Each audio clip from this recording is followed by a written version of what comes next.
we called ourselves freedom fighters because the union has always had to fight hard for everything they got. So that's why we chose that name. We've been together since the Pittston strike. And a lot of us were on the picket line and were arrested and went to jail. And then we worked at Camp Solidarity during the whole strike. And we've been together ever since. And when the union needs us, Jerry knows, he'd call us and say, I need you to make phone calls for a trip, union trip, whatever. We do that, and we make calls for people like Jim Webb and that we want to get in office. You make 22, 23, 24,000 calls in an election cycle out of this office. You've done a lot of hard work. We made 20,290 for Jim Webb, and I think that played a big role in him getting elected. Oh, yeah. And I don't want him to ever forget that either. And we made 22,644 for Obama.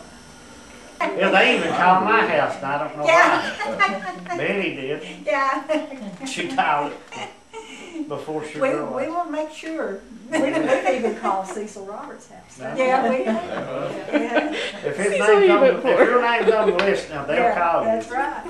We called yesterday and today about the Employee Free Choice Act. We're trying to get a letter. Everybody sent a letter to Mark Warner and Jim Webb asking, if they support this bill. My name's Betty, and I'm calling from United Mine Workers, and it's about the Employee Freedom Choice Act. But anyway, say you're working for a company, and you got 51% of the employees that want to join a union. All right, you have that right without fear of intimidation or losing your job, and that's called the Employee Free Choice Act. And we're trying to get Senator Webb and Warner to support this bill.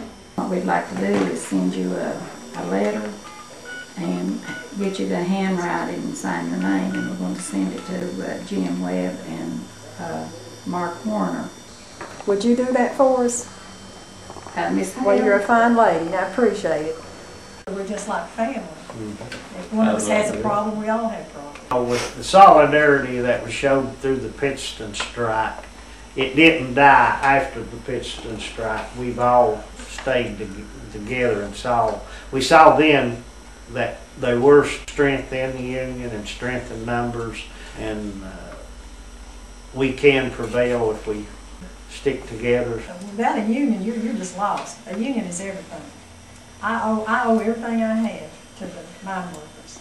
My home, my health care, my income, all to the mine workers.